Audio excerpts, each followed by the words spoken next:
George Soros is a billionaire, but somehow his own money isn't enough to fund the totality of his anti-American agenda. So, U.S. taxpayers had to step into the breach and help as well, and they did.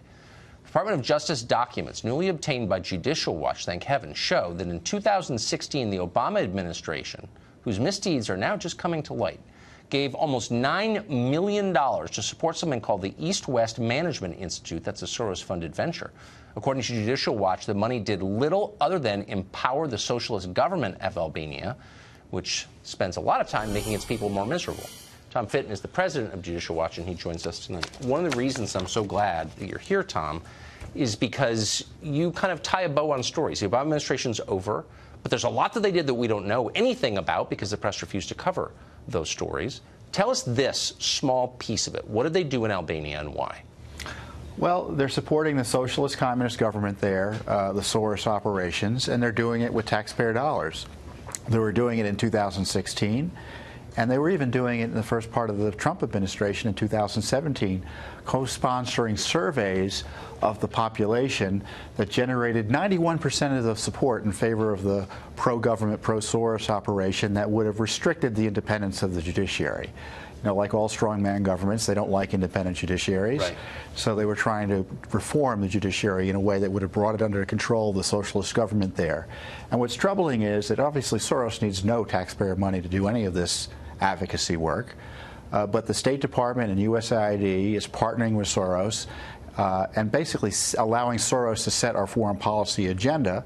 And then secondly, Soros's operations, according to these documents, were allowed to come into the State Department and provide technical reviews of other applications for other government money in Albania. But, I mean, George Soros hates the United States, and I'm judging that by the projects that he funds, all of which are designed to change the country as it is now or to thwart U.S. interests. So why in the world would any State Department give money to a Soros-funded operation? Well, it's not only in Albania. We have had four lawsuits at one point.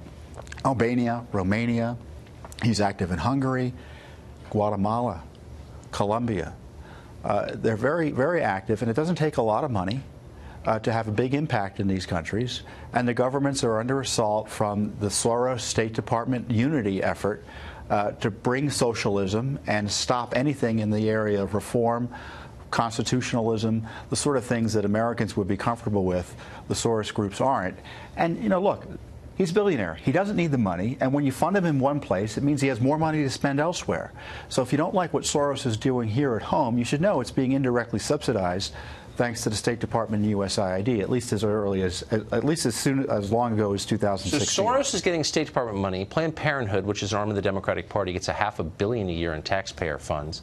Is there any right of center or pro-America group that gets any taxpayer funding of any kind? Well, I think most of them don't think to ask for it. But certainly the State Department is not terribly interested in funding groups that are antagonistic to their agenda abroad. And this is kind of another way for the State Department to stick it to the Trump administration. Yeah. Because some of this activity was taking place in early 2017.